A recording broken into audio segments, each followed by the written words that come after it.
别怕，躲我身后，躲好了。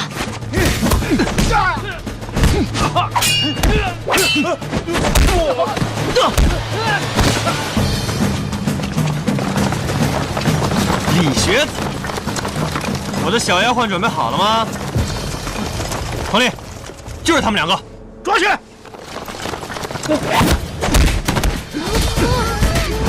想走，谁也别想走！快走！第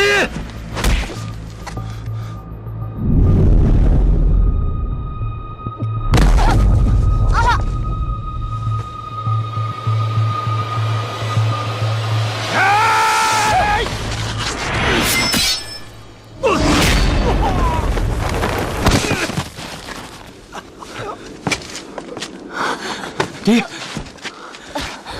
你没事吧？你没事吧？没事。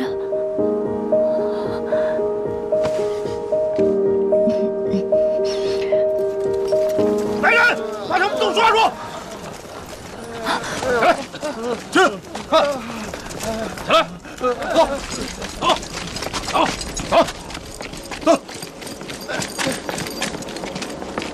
子安，独孤，子安，独孤，怎么样？你没受伤吧？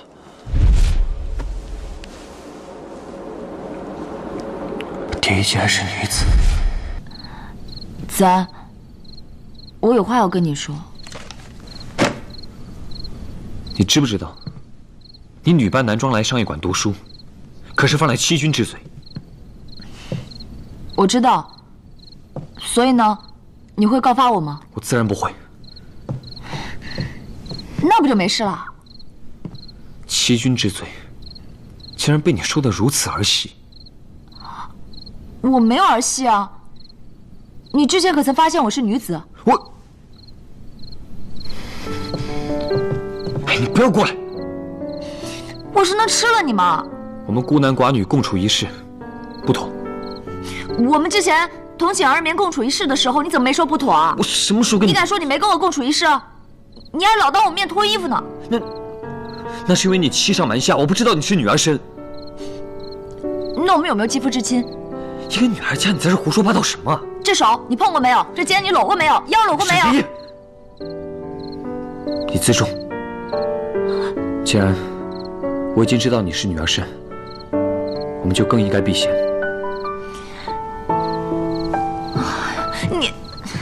我就是想说，没有什么妥和不妥的，我们就和以前一样相处不就好了？可你毕竟是女儿身，我们暂且抛开男女之别不谈，你一个女子，女扮男装来商业馆读书是很危险的，被别人发现了怎么办？现在你知道，糖糖知道，你不会告发我，糖糖是我未婚夫，更不会告发我，那我有什么好担心的？你刚刚说什么？你不会反悔了吧？你说过不会告发我的。你刚刚说糖糖是你……哦，未婚夫，我本来就是想跟你说这个事情才来的。我来商业馆就是因为他，我女扮男装也是因为他，要不是我还没喝呢。沈姑娘，天色已经晚了，你我男女有别，也有婚约在身，你留在这里，恐怕不妥吧？你个臭豆腐，能不能听人把话说完啊？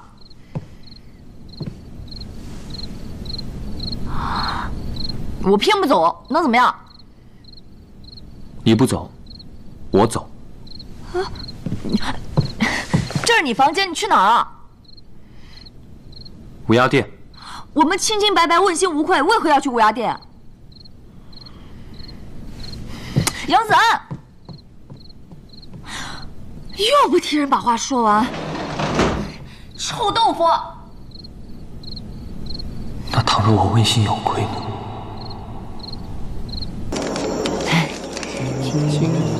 不让须眉，巾帼不让须眉，巾帼不让须眉，这是？这个就是今日的话题了，大家有没有什么想法呀？哎，不妥不妥，女子应该三从四德，本就不该与我们相提并论。就是啊，对，说的有理，说的有理，对。古今多少奇女子，花木兰替父从军，谢道韫永续之才，梁红玉献计杀敌，卓文君当炉卖酒。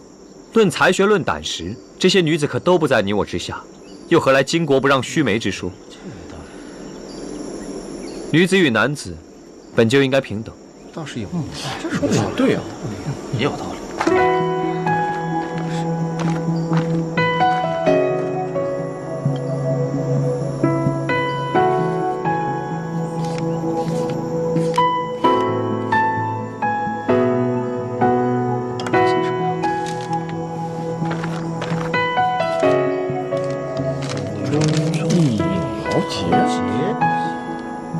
能看见我的字，就是看不见我。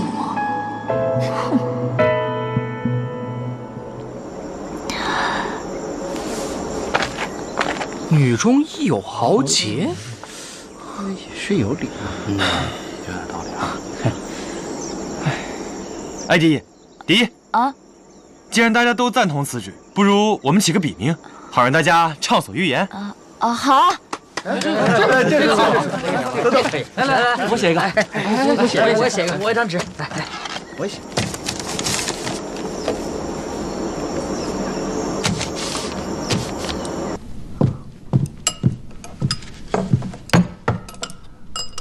乌鸦店外的板上多了一条评论，写的什么？不知，但笔名甚为吓人，好像叫什么黑无常。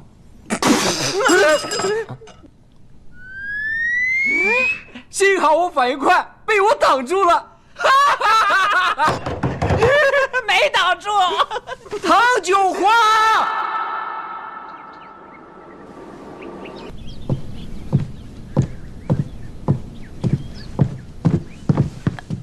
子安，你怎么在这儿？哎，这不是我房间，走错了。你还能想个再愚蠢点的理由吗？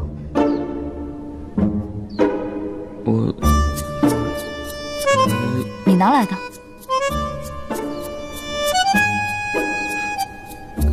哦，这是我给心远送的糕点，东西到了，我先走了。来，你又不妥是吧？我其实很想知道，你是因为我犯了欺君之罪，怕会连累到你，还是因为我扮成了男子？就在这瞬间，花香飞满天，空气像触电，心花怒放的脸。你要我干嘛？因为不妥。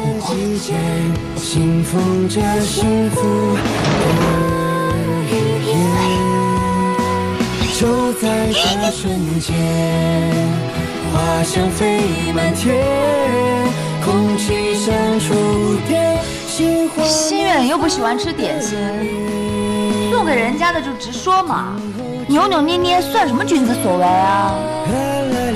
整个季节，信奉着幸福的语言，直到永远。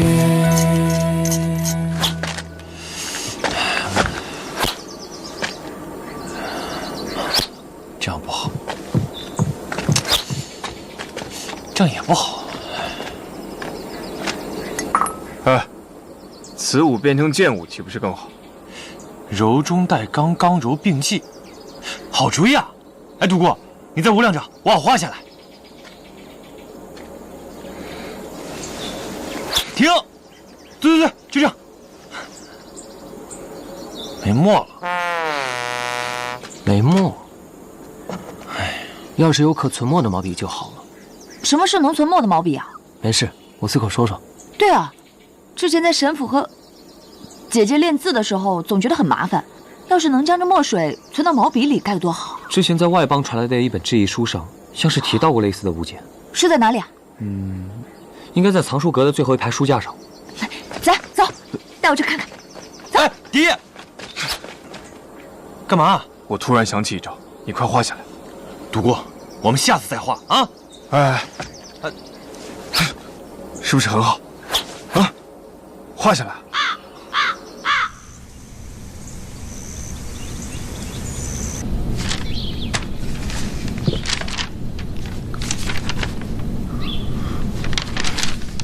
哎，第一，你来看，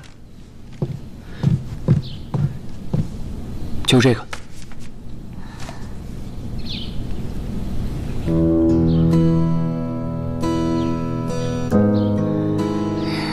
原来是这样。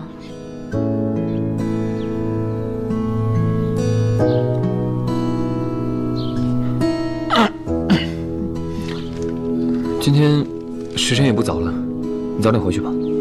子安，其实我一直都想问，你没有气我女扮男装欺骗你，也没有气我犯了欺君之罪会连累到你，那你在气什么？你是女子，既然与堂堂有了婚约，你我二人更应该避嫌。原来因为这个呀，你是不是傻呀？我上次想跟你说，你没听我说完你就走了。我呢，跟堂堂虽然有婚约，但我之所以会女扮男装来上艺馆，就是因为我不想嫁给他，为了推迟婚约我才来的。啊？现在你知道了吧？我跟堂堂只是朋友，你不需要有这些顾虑。你和堂堂的婚约是父母之命，媒妁之言。什么父母媒妁呀？我若不喜欢，百亩良田我也不嫁；我若是喜欢，万贯家财我也嫁。那你……我不会嫁给他。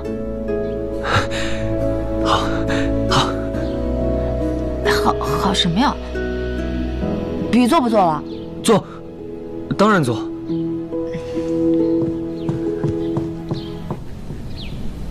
哎，百亩良田，万贯家财，不对呀，不就是想嫁给富人吗？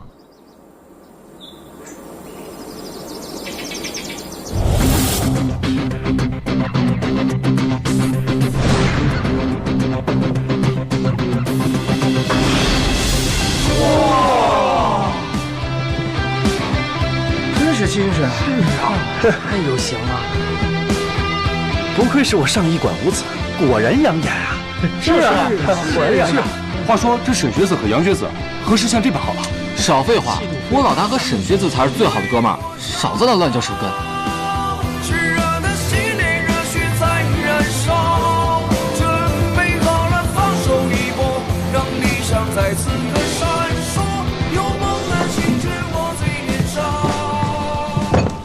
给你的，这是第一，这是礼物吗？就半仙儿有，我没有啊。你别急嘛，打开看看，你若喜欢，再给你一个便是。行，那我来看，这什么啊？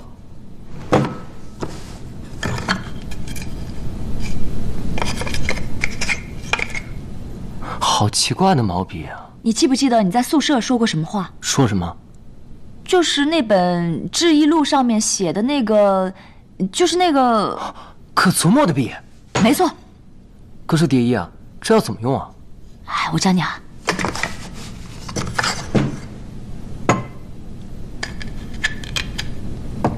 可存墨的笔。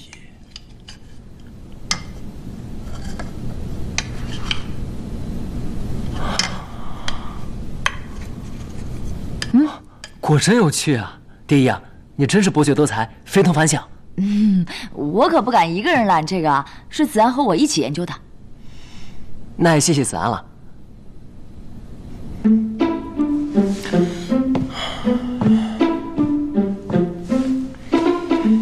蝶衣，你之前跟独孤半仙儿研究信鸽新酒，这次又跟他研究这个毛笔，你什么时候跟我研究过什么东西啊？好歹我也是你的。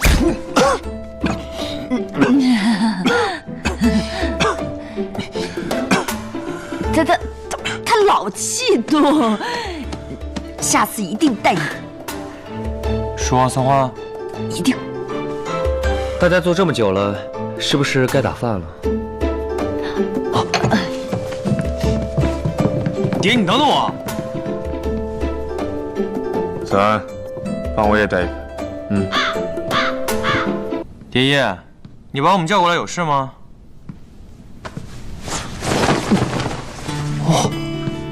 嚯，这什么啊？怎么这么多扇子？这个呢，是我自制的机械扇。机械扇？蝶衣，你做的这个东西真精致，不过怎么用的？手摇的。聪明，就是手摇的。怎么样，风大吧？啊？的确有风吹动。只是苦了这摇扇之人啊。就是蝶衣，你别摇了，免得受累。其其实啊，现在这天气渐渐转凉，也不太用得着了。不过训练完大汗淋漓的时候，能吹吹风还是很舒服的。啊，我已经想好了，之后呢，我们5个人谁犯错谁就摇这个。何为犯错？比如说喝酒伤身啊，莫名其妙生气，心事重重不跟朋友分担，还有擅妒吵闹等。你们为何都这样看着我呀？这些错误又不是我一个人犯的。第一，你要不帮我，我生气了。请。哇，你们看看，还是小雪。有啊。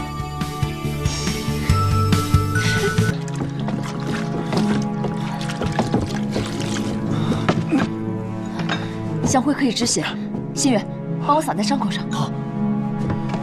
糖糖，忘忧花可以止痛，帮我把它捣碎。哦，好。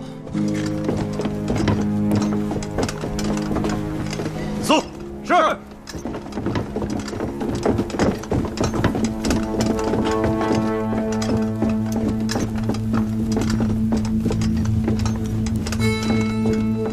副总理没有，副总理没有，跟我走。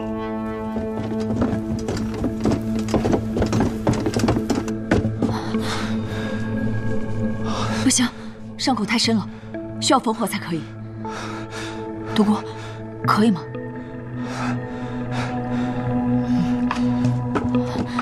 捣好了吗？好了。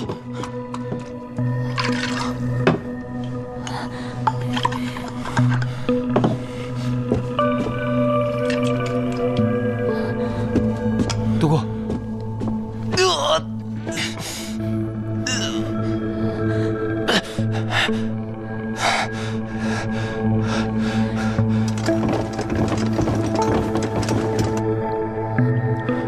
痛感减轻了吗？开始起作用了，可以开始缝合了。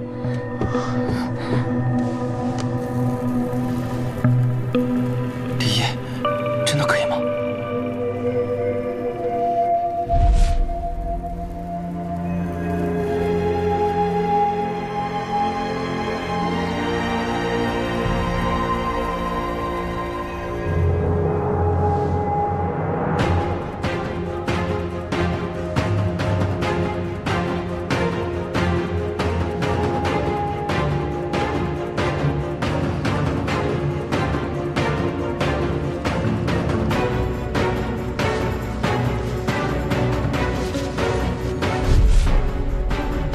我们要相信蝶衣。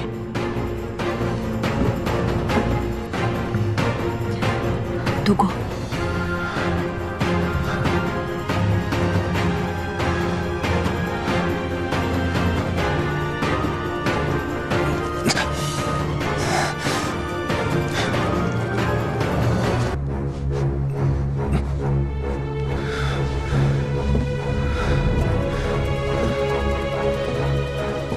依依是女子本城的男子，和我们一起读书习武。若是我能逃过今天此劫，定要为他好好保守这个秘密，不枉他对我的信任。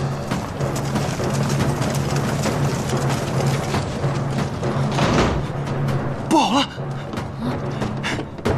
雨林卫已经送到宿舍这边来了。这么快就到了，现在怎么办？独孤，要干什么？独孤，我要出去。不行，你现在这样出去，百口莫辩，他们一定会认定你就是刺杀屠御史的凶手的。没错，况且此时此刻，即使什么都无济于事了，恐怕还会让事情发展得更加严重。独孤，我虽然有伤在身，可羽连伟未必擒得住我。打不过，我还可以逃，但我不能连累你们。独孤，别冲动，我们一定能想到别的办法。爹说的对，独孤，你可千万不要出去送死啊！而且我们是上一馆五子嘛，一定有办法的，一定有办法的。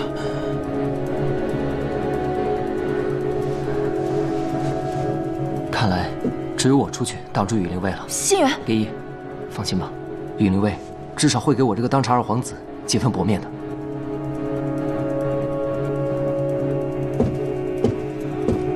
当朝二皇子，半仙儿是当朝二皇子啊！恐怕即便是当朝二皇子，也抵挡不住羽林卫了。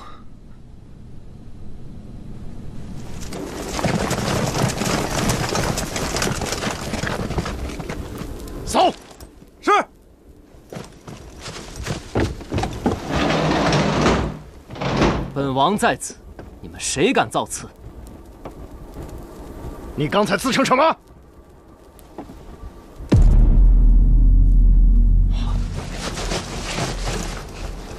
卑职叩见二皇子殿下。叩见二皇子殿下。你们羽林卫进入上驿馆追查刺客，吵吵闹闹的，令本王心绪不宁。本王在好友房中温习功课，你们就不必打扰了，退下吧。殿下，这怎么连本王的话都敢不从？卑职不敢。不过，且慢。二殿下，您是当今皇子，羽林卫的确不敢有违二皇子之命。可是，这刺客若真的藏匿在房间之中，误伤了您，他们恐怕也担待不起啊。杨助教，你这话何意？杨某乃是上驿馆祭酒助教，自然知道这上驿馆和学子宿舍不该搜查。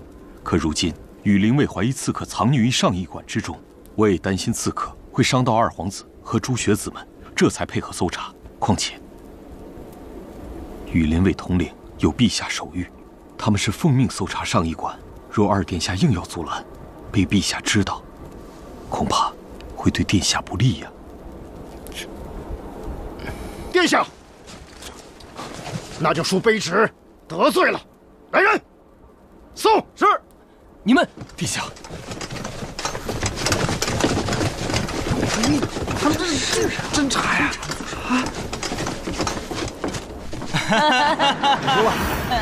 太大还是太小？小。什么人啊？大叫我们玩戏，出去，滚！白家，我跟你说，不要叫那么多人，酒不够了。走，走。继续搜查，其他房间。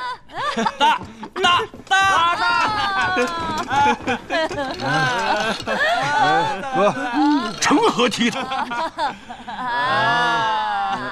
祭酒来了都没看见吗？祭酒没见你，祭酒喝一杯。唐学子、沈学子，还有你杨学子，你们，这成何体统啊！哼！祭酒你不喝呀？实在是太过分了！不喝自己啊！导让！二殿下不惜暴露自己身份，竟然是为了掩护你们这些人，聚众酗酒赌博，每人各记大过一次，各扣50学分。赶紧给我散了，咱们走。这宁孝哥的王二麻子怎么来的？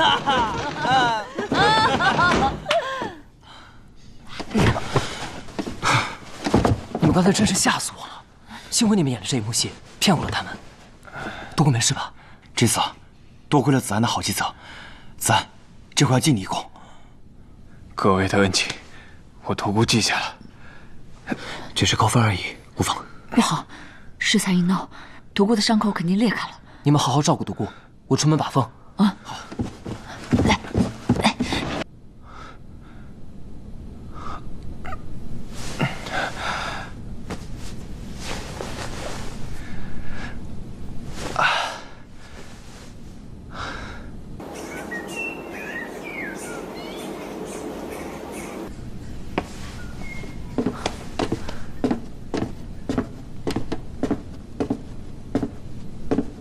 迪，你回来了。心源，我将赏赐拿回来了，你看你喜欢哪个？谢谢你啊，心源。你二皇子的身份暴露，对你可有影响？第一，你就放心吧。虽然我的身份暴露了，但是我发誓，我是不会把你的秘密告诉其他人的。心源，我肯定相信你啊，咱们可是好朋友。好朋友。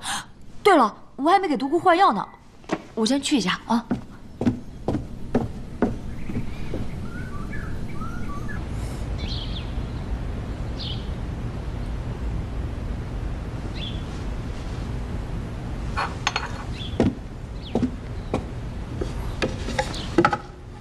依依，以后还是让子安帮我换药吧。我跟子安谁换不都一样？还是子安来吧。怎么？是不是嫌我手重弄疼你了？不是。依依，你干嘛？男子汉大丈夫，吞吞吐吐的。谢谢你啊。独孤，我跟你说，以后呢，这种客气的话就不许说了。我说过，咱们是朋友。不是朋友。是知己。对，知己。是大恩不言谢的知己。哎呀，你不许客气啊！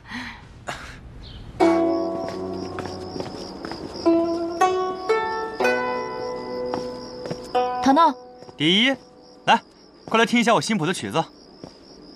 我有重要的事要跟你说。何事啊？关于思南佩。思南佩？莫非是有新线索了？嗯。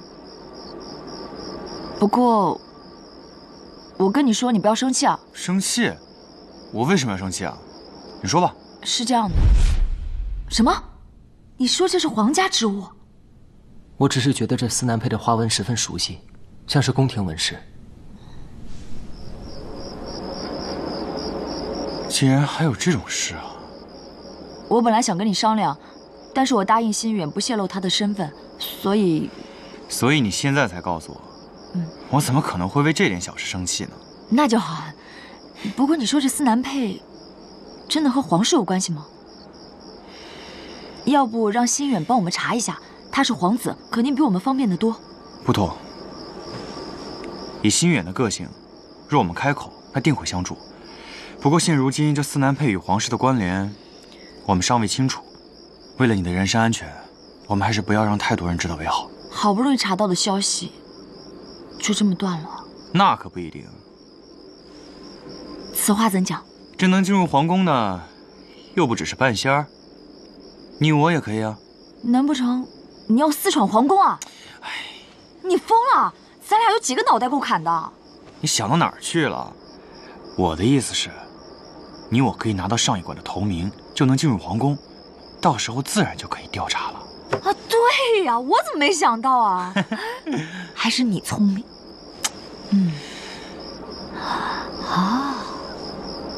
这李心远竟然是二皇子殿下，你觉得竟然真的是二皇子？怎么能看得出来？二皇子殿下，二皇子殿下，就是不一样啊！二皇殿下，心远，爹，你别郁闷了，他们知道你是皇子，当然会对你毕恭毕敬、退避三舍了。爹爷，你说话可要注意点，万一惹恼了我们二皇子，他把你给……糖糖，你竟然也取笑于我？我哪有取笑你啊？羡慕你都还来不及呢。我们的二皇子殿下。哎，好了，以后啊，还是叫你半仙儿，行了吗？哎，对了，那这样说，太子是你哥哥，那他上次来上驿馆，怎么没有帮你说话呀？太子殿下与我非同一母所生，他乃是皇后所生的嫡长子，自然是看不上我这不受宠的二皇帝了。哎，怎么是你呀？帮我捡起来吧。站住！啊！让你捡了吗？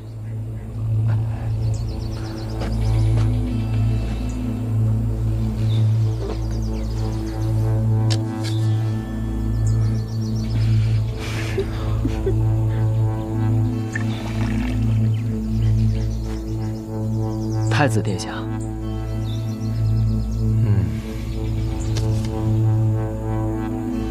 走吧。臣弟先告退了。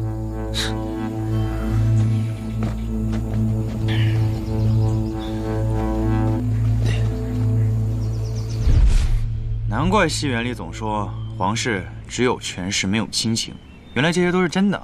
糖糖，你这样说可已经是侮辱皇室了，你就不怕砍头吗？二皇子殿下饶命，小民再也不敢了。唐九华，心远，你要干嘛？你别跑！韩姑娘，为何又在上驿馆？沈大哥，你没事吧？我能有什么事？允令卫来上驿馆搜查什么刺客，我好担心你受伤。刺客的事，纯属子虚乌有，不要再提了。韩姑娘，你以后真的不要再来上驿馆了。为什么？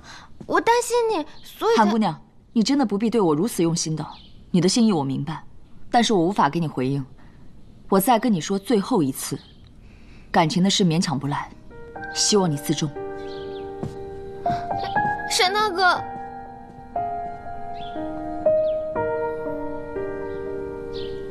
为什么沈大哥就是不喜欢我？为什么呀？我到底哪里做的不好啊？为什么沈大哥就是不喜欢我？小女，为什么呀？小女，为什么沈大哥就是不喜欢我？我到底哪里不好啊？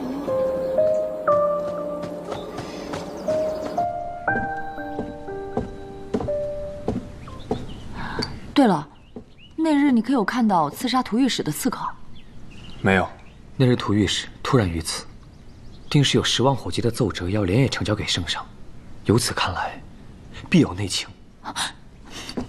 走，我们现在就去屠御史府上。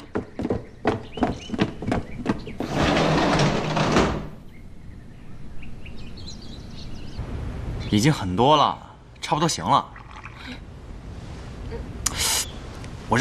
我让你别喝了。还给我！哎呀，你为什么不让我喝了？明明是你叫我来的，怎么就不让我喝了？酒能解忧，我是看你心情不好，让你少喝些，谁让你喝这么多了？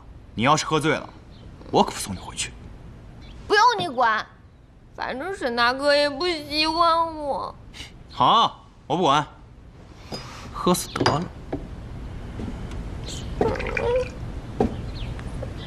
为什么呀？你告诉我为什么嘛？为什么沈大哥就是不喜欢我？你告诉我，我到底哪里不好？为什么沈大哥就是不喜欢我？为什么？为什么？好，我告诉你啊，你呀就是性格不好，成天任性胡闹。这世间哪有男子不喜欢温柔贤淑的女子的？你看人家宁香姑娘，怎么不知道学着点？唐学子谬赞了。小女，这世间恐怕除了你爹娘之外，就无人再喜欢你了。谁说没人喜欢我的？再说了，我哪里任性胡闹了吗？给我酒喝，我要喝酒。哎，温柔娴熟，我要做个温柔娴熟的女子。我要让沈大哥喜欢我。沈大哥，宁香姑娘，你这香很厉害啊！麻烦唐学子送他回去吧。哎，我才不送她回去呢！这万一要是半路醒来，可是个大麻烦。那我让小厮送韩姑娘回去便是。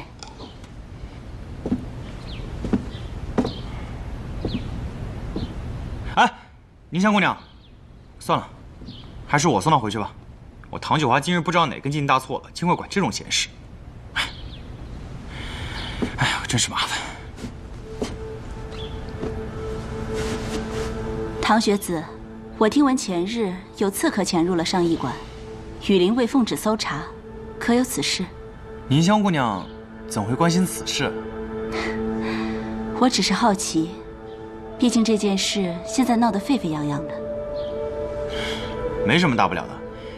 这上驿馆全是学子，怎么会有刺客呢？而且啊，也无人受伤，那最好不过了。这时辰也不早了，我还要把这小妖女送回去之后，赶回上驿馆呢。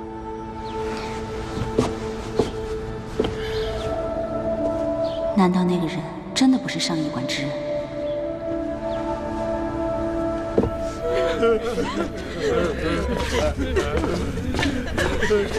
你们2位有何贵干？我们2人曾受过屠御史的恩惠，得知他遇刺，特来此吊唁。那请随我来吧。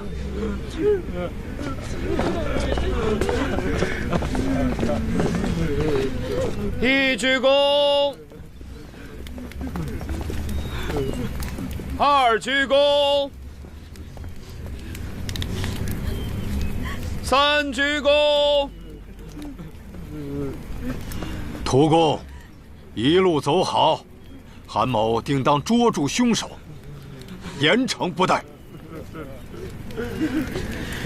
请节哀，请节哀。杨大人留步。韩公有何指教啊？借一步说话。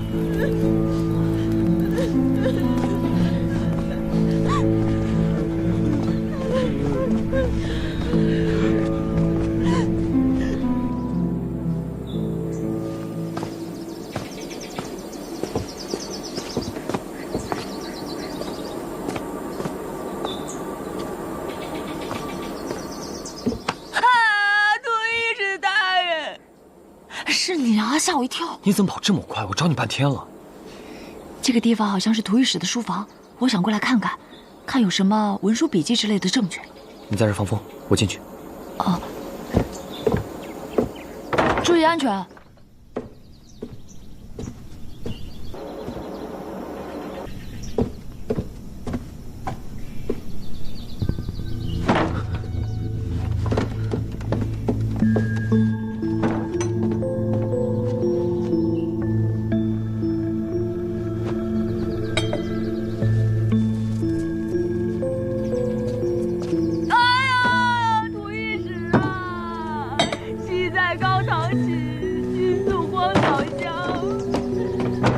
出门去，归来也未央。大人，一路走好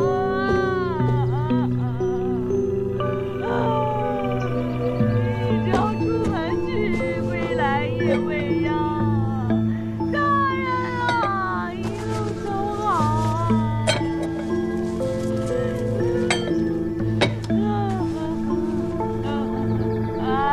骑在高堂起。早香，一朝出门去，归来也未央啊！大人，一路走好啊！你怎么才来啊？说的挺不错的嘛。找到证据了吗？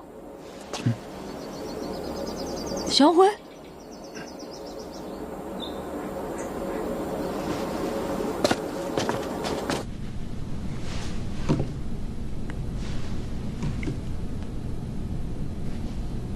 你们见到的那个黑衣人，很可能与刺杀涂御史的凶手有关。那人鬼鬼祟祟，却只拿走这些香灰，着实让人不解。这香灰中肯定有不为人知的秘密。要是能知道这香灰是什么香料，或许就能发现其中的端倪。爹爷，我在市集上认识些狐医，他们用药时用的材料五花八门，说不定有办法可以查出这香灰中的用料。那太好了！我现在赶紧去，你们就等我的好消息吧。行，交给你了。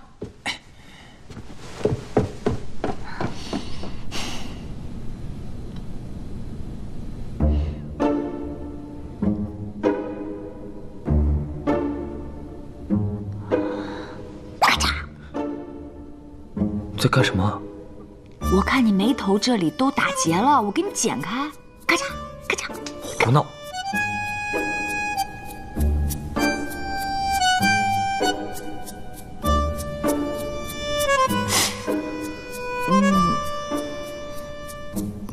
唐娜不是都已经想到办法了，你为什么还这么心事重重的？杀手不可能给我们留下这么重要的线索，若他留下，要么是在利用我们，要么他觉得我们拿到了香灰也查不到任何东西。那怎么办？既然从香灰中查不到东西，那我们就去查源头。你是说香料？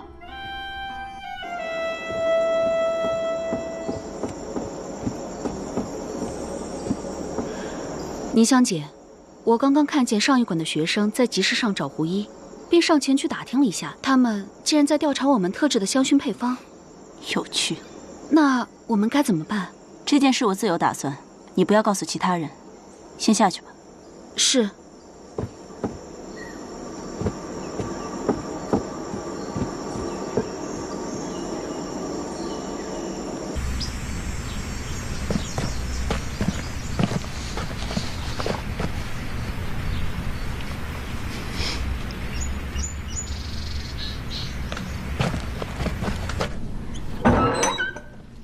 二位，这里就是府上的仓库了，所有的香料都存放于此。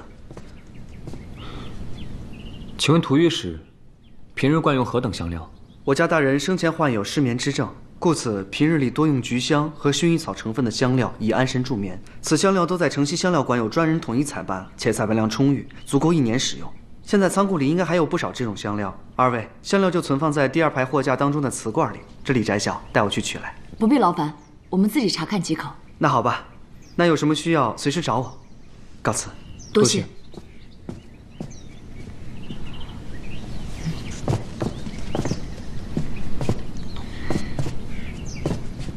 应该就是这里了。按照小厮说的，应该还有不少香料，怎么会都是空的呢？我这也没有。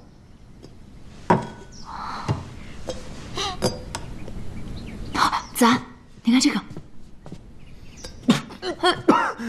你没事吧？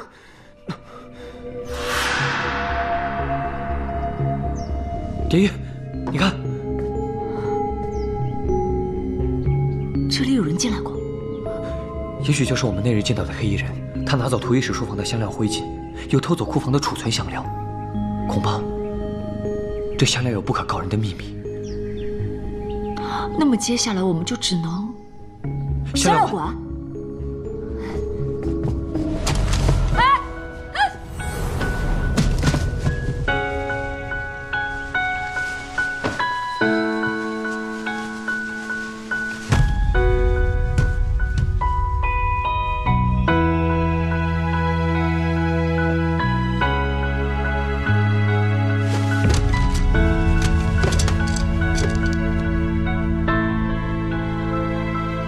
就在这瞬间，花香飞满天，空气像触电，心花怒放的脸，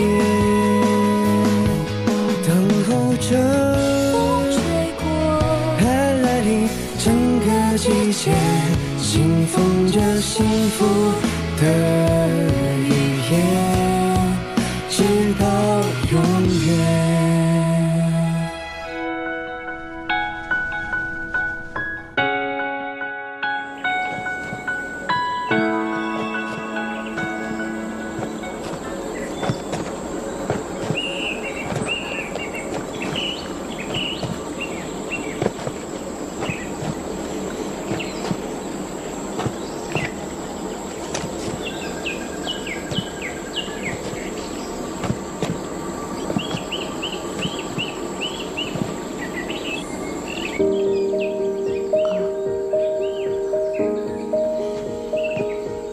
子安，我们刚刚……哎呀，沈依依，你干嘛要提这个呀？你是个女孩子，矜持一点，矜持一点。我这是怎么了？心跳如此快速，就完全不由我控制。子安，你怎么了？胸口有些痛，无妨。胸口痛？这里吗？为什么会突然痛呢？是不是你这几天奔波劳累，没有休息好啊？你别等我听听。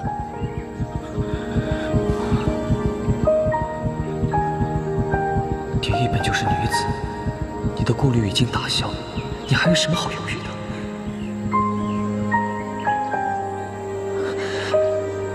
不妥，蝶衣与堂堂素有婚约，就算蝶衣不愿旅行，也应结束婚约后再。君子有所为有所不为，这个可为，可为。子安，我们还是去医馆。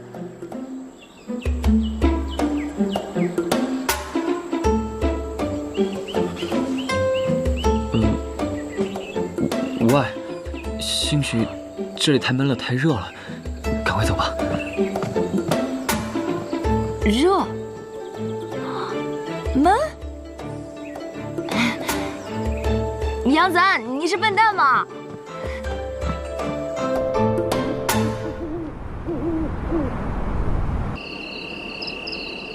不见了。什么时候？就在前几日，他经常找不着人。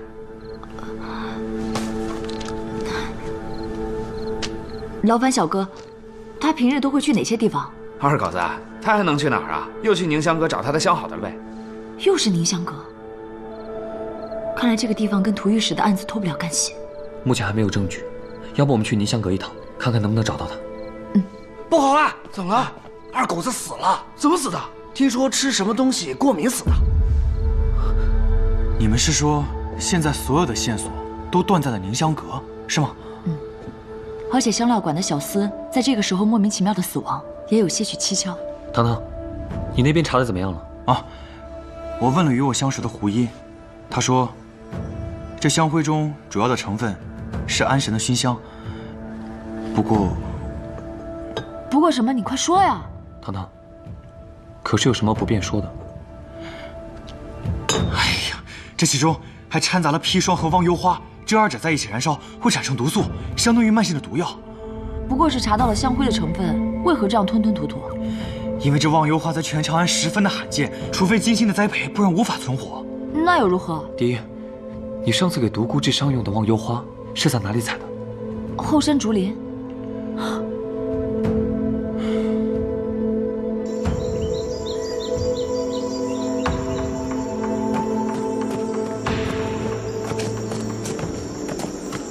二殿下，您这药是给谁准备的呀？主教，是独孤学子感染了风寒。哦，我听说这独孤学子告假已有半月之久，这区风寒，需要卧床这么久吗？独孤学子感染风寒非常严重，身体一直未康复，所以一直在告假。请主教放心，我们几个同窗都在帮独孤学子补课，不会落下太多课程。我想二殿下是误会了，我担心的并不是独孤学子的课程，而是他的身体，所以我一定要进去看看他。主教，本想借此理由多休息几日，怎奈被主教看穿。那你这是装病？哎，多谢主教关心，这2日我身体越发的紧，是该锻炼锻炼了。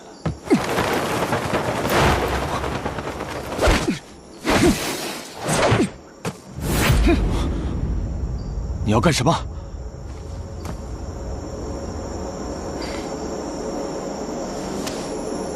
主教受惊了。你给我好自为之！主教慢走。独孤，你没事吧？原来你都是装的。进屋再说。好。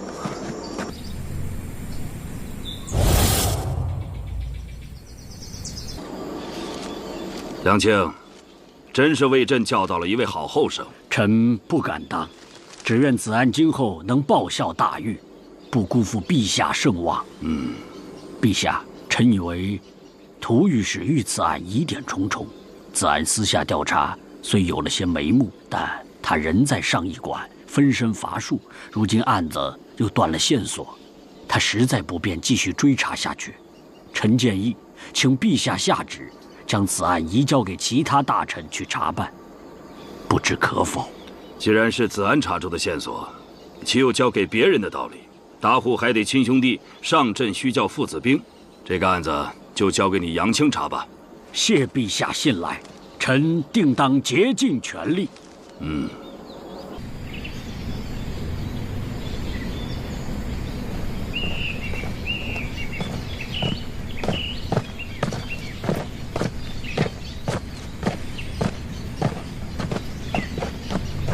哇，独孤，你在这种了这么多忘忧花，我可没怀疑你啊。是啊，你若真是怀疑我，便不会问我忘忧花之事。独孤，你还是不肯说一句话吗？不是我，不是你，我也相信不是你。可现如今，在涂御史家中发现的香灰里面就有忘忧花。这种花在全长安十分罕见，可之前蝶衣在给你缝合伤口的时候，在后山采到的就是忘忧花。再之前，杨助教罚蝶衣举水桶，你给蝶衣的药也是忘忧花。现在所有的线索都指向你，可你却只有一句不是你，连一句解释都没有吗？独孤，我们来找你，不是因为我们怀疑你，恰恰是因为我们相信你。我们把这么重要的证据摆在你面前，是因为我们把你当朋友。是朋友的话，希望你坦诚相待。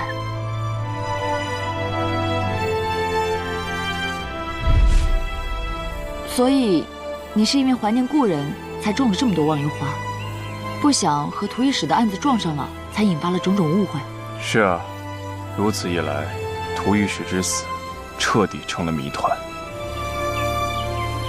好了，你也不要太过担心，新渊已经禀明皇上了，相信不久就能水落石出。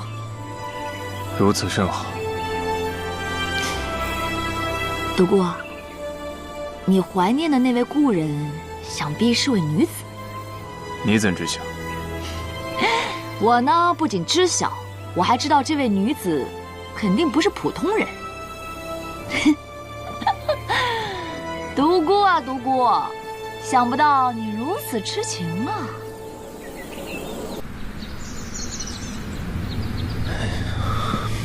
完了完了！哎，韩公，韩公！哎呀，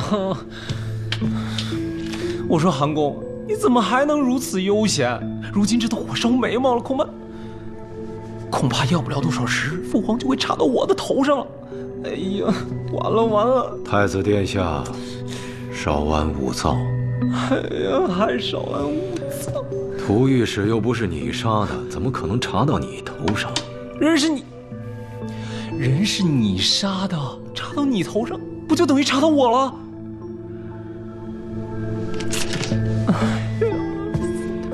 那就给咱们的陛下找点事做，让他无暇再顾及此事，不就行了？哎呀，我说韩公啊，你就不要再故弄玄虚了，有什么话你就直说吧，啊！不着急。我这一招棋，准让他们忙得团团转。啊，时间过得可真快，转眼间又换宿舍了。爷爷，你这么感慨，莫非是舍不得新渊？你说这林博士也真是的，这都第3年了，也不见我们2个分到同一间。幸好没跟你分在一间。你说什么？啊，我说也不知道如何与独孤相处。这有什么好想的？他又不经常回宿舍，就算回来了，也不说话。老大啊，怎么了？你让我帮你找的舞衣，我找到了。真的？在哪儿？城东市集。走。哎，你不收拾宿舍？这舞衣我找了小半年了，要是被别人买了，我要疯的。这个堂堂就是长不大，还是我成熟些许。这位大哥，英雄、好汉、少侠、公子，还是兄台吧，多谢相助，我没什么事，你保重啊，有机会相见啊。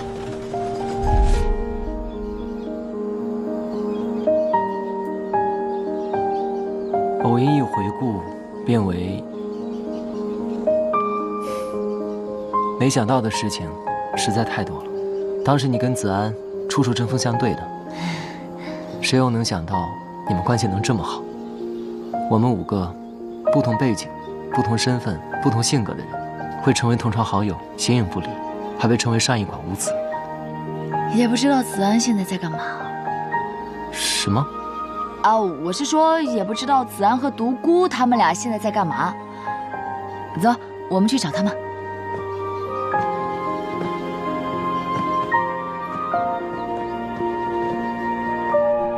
东国遣御史觐见。东国遣御史正使小野清河，见过大御陛下。贵使为何不向我陛下跪拜？我东国子民拜天地敬先祖，不拜他国帝王。遣御史向我上一馆挑战了。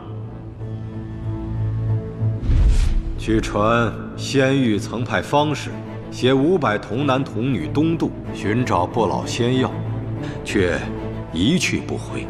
从此，东国子民逐渐繁盛。如此说来，你们的祖先岂不是我大禹的子民？传说而已，不足为信。东国乃弹丸之国，文化传统均来自我大玉，如今却有反超之势，这让我辈愧对列祖列宗啊！我东国与你大玉确有很多共通之处，只不过我东国文化才是正统吧？尊使此言差矣。我大玉有1000年的历史，文化瑰宝灿若星河，谁是正统，不言而喻吧。孰是孰非，不是靠嘴说的，也不是靠时间长短来衡量，靠的是事实来说话。所谓文化底蕴，不外乎琴棋雅士、剑道、茶艺。若是本史没有记错的话，3年前，国子监学子输给了钱御史。今日若是让我们上艺馆学子参赛，可谓是身负重任呐。贵国的最高学府，国子监的学子，正是我遣御史的手下败将。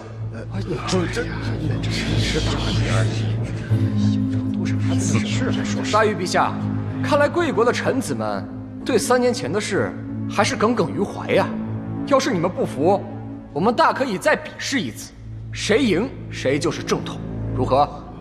只是不知3年后国子监的学子是否有所长进呀？大玉学子所学知识技艺，只在弘扬传统，修身齐家，才能治国平天下。若一味好勇斗狠，比拼才艺，非要拼出个输赢，倒反而会失了心性。今早，陛下召我进宫，我看得出，陛下有意让我们上艺馆应战。祭酒，既然如此，我等就向陛下请旨，接受遣御史挑战便是。陛下，您莫不是怕输吧？放肆！区东国使者，大言不惭，对我陛下竟然如此无礼！我大玉的学子可都是文武双全，尤其是上艺馆的学子，迎战你们不在话下。上艺馆，本使倒是略有耳闻。大玉陛下，不知这上艺馆的学子可敢应战呢？陛下和我都有一些担心，怕这些孩子们年轻气盛，仓皇出战，到时候恐怕重蹈当年覆辙呀。祭酒，你应该相信这些学子，他们文韬武略样样精通，琴棋书画诗剑茶各有专长，而且他们绝不是只会死读书的书呆子，他们勇于探索和实践，曾深入虎穴，破获恶强案，可运筹帷幄，决胜千里。他们已经一次次证明了自己的实力，我相信他们一定可以为我上艺馆添彩，为我大玉争光。是啊，祭酒，应该相信这些学子。他们比国子监学子有过之而无不及。上次的带棍球比赛，我们就战胜了国子监，此次也定能大败遣御史。对，我看好他们。祭酒，你就向皇上请旨应战吧。那好。当年国子监败北，这次我们上艺馆一定雪耻。展才能于外邦，单国大任报名，兴文化古，扬我大玉国威。哼，这帮东国矮子敢跟大玉叫板，真是大言不惭。没错，咱们上艺馆学子怎么可能输给他们？我们迎战。没错，迎战，让他们知道谁才是文化的正统。对，没错。难道你们忘了骄兵必败吗？不是。东国遣御史有各路高手，琴棋书画、剑术茶道，样样精通。不是，这些个务实技艺，本来就是我们大玉的国学传统，怎么可能输给蛮夷外族？可3年前，不可能输的，我们就败了。败了啊！什么是败了？这种事怎么可能会败啊？不可能啊！这怎么可能会败？国子监，谁败的？是国子监输的。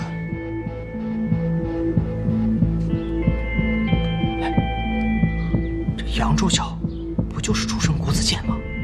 国子监都输了，若是我们也输了，那可怎么办呢？国子监如何？上艺馆又如何？我们同为大玉子民，现在要做的，就是把曾经输掉的一切都赢回来。为了大玉，难道你们不该有信心去迎战吗？这都还没比呢，你们怎么就长他人志气啊？可别忘了，我们有子安、蝶衣、西远独孤，这区区东国的御史算有什么东西？我们肯定可以赢的，对吧，小白？对，我们有信心迎战。上驿馆，必胜！必胜！必胜！必胜！必胜！必胜！必胜！必胜！必胜！必胜！必胜！必胜！必胜！必胜！必胜！必胜！必胜！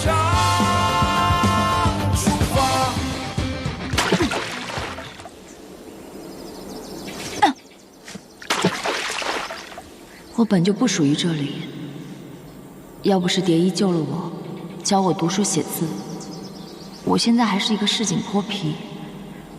如今我顶替蝶衣的身份，在上驿馆读着书，交着朋友，过着不愁吃穿的日子。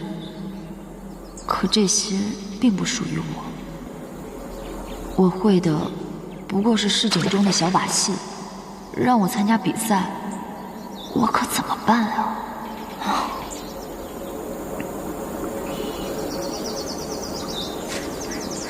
蝶衣，你也在这儿？你也不想参加比赛啊？我只是散散步。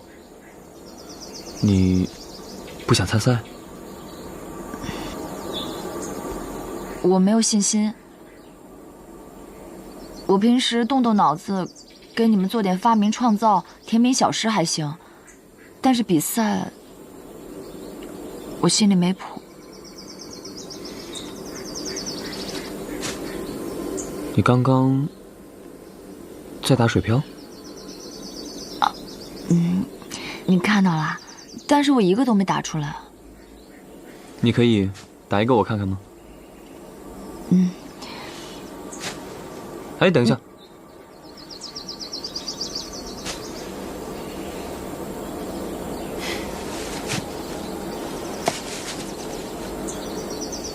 不是只有大石头才能惊起水浪的，有时候想打出漂亮并且比较长的水漂，还得靠这些小石子。来，我教你。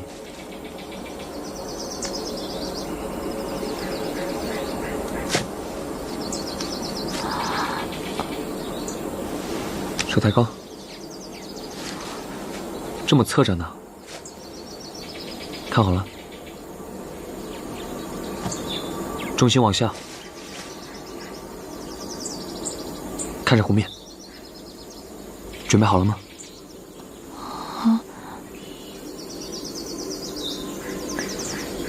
？1、2、3。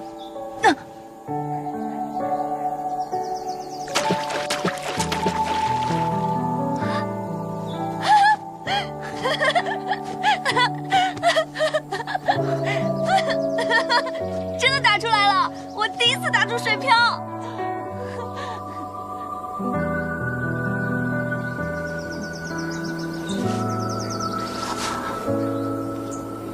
你看，小石子也能激起千层浪。你沈蝶衣，又有什么是做不到的呢？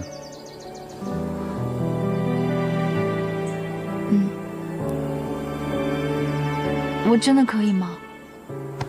蝶衣，我知道你是女儿身，在这商业馆本就有诸多不便，但你不是都一一克服了吗？不仅如此，你还做得很好。此次挑战非同小可，不仅仅关乎到整个上驿馆的荣誉，更是关系到我大玉的国威。国家兴亡，匹夫有责。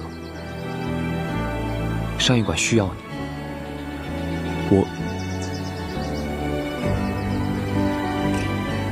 我们也需要你。你是说你们需要我？当然，我们都需要你。子安，你第一次和我说这么多话，谢谢你相信我。不过只要是比赛，就有输有赢，我怕让大家失望，更怕辜负你们。输赢并不重要，拥有去迎战的勇气，才是最可贵的。子安。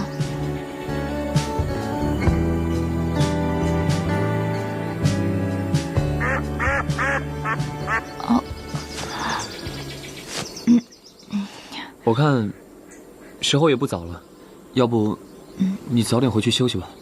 哦，好。好。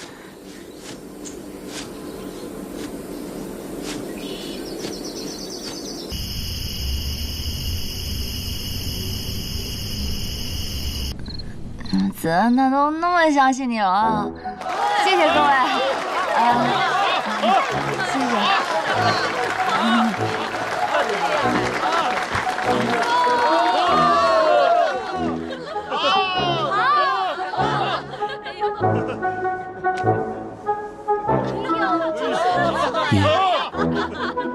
其实我已经喜欢你很久了。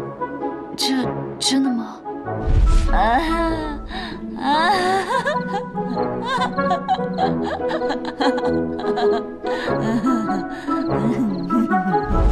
我一直在默默地关注你，你的一颦一笑都牵动着我的心。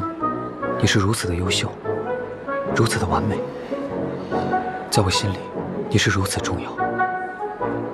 子安，依依，我需要你。我也是。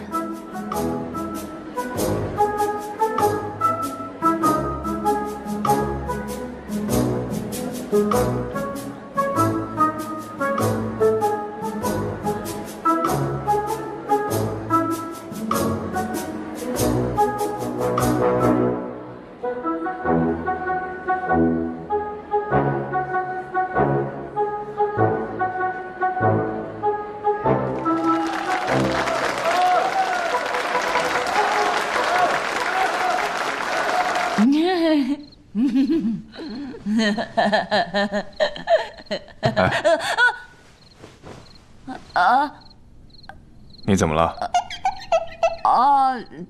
没有，就做了个梦。没事吧？没事。睡吧。独孤啊，独孤，你干嘛吵醒我的美梦啊？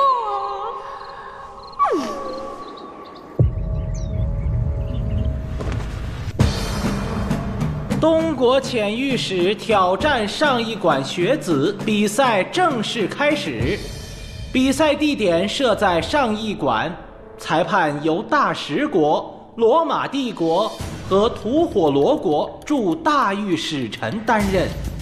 以示公平，共设5个项目的比赛，每3日比试一场，每场比赛结束，裁判当场判定输赢。5场比赛参赛者不得重复参加。全部比赛结束，以场次胜利最多一方为优胜。比赛项目：舞蹈、厨艺、算学、剑术和棋艺。第1项比赛，3日后舞蹈。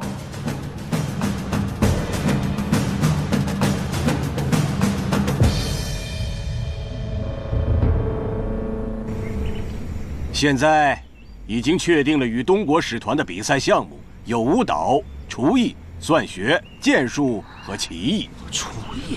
怎么还有厨艺啊？本来我还担心自己不能帮忙，会影响上一馆五子的称号，没想到真是天助我也，竟然有厨艺。算术自然是交给新人，剑术，独孤是不二人选，棋艺由我来，其他2项谁比较合适？请大家静一静，第1场比赛是3日之后的舞蹈比赛。谁出战？那肯定是我们老大。整个上一馆音律舞蹈，我们老大说排第2，就没人敢排第1的位置。小白，这做人呢，最重要的就是谦逊。我平时怎么教你的？你教我的说全大域音律舞蹈，你都排第1，我这还谦虚了。严肃点，嘻嘻哈哈成何体统？这次比赛关系着我大玉尊严，岂容你等儿戏？唐学子，你可有信心？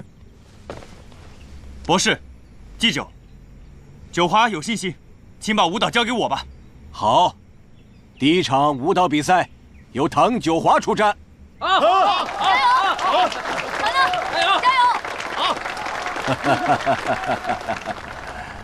那第二场比赛呢，是厨艺，诸位学子可有主动报名之人？我们上艺馆学子哪里有人擅长厨艺的？哎呀，这不行，这不行的。就是啊，莫非厨艺比赛我们就得放弃？不放弃！祭酒，厨艺这项就交给我吧。祭酒，厨艺蝶衣的确精通，连我最不喜欢吃的素菜都做得十分美味。祭酒，我的厨艺大家都有目共睹，对抗东国使团的话，我还是有信心的。诸位学子可有此事？确实，之前张大婶家里出事，蝶衣做的饭菜那真是让人难以忘怀。就是啊，做饭好吃，蝶衣可以的，对，可好吃了。说起来，蝶衣是什么时候开始会做饭的？那沈学子，你可有信心？有。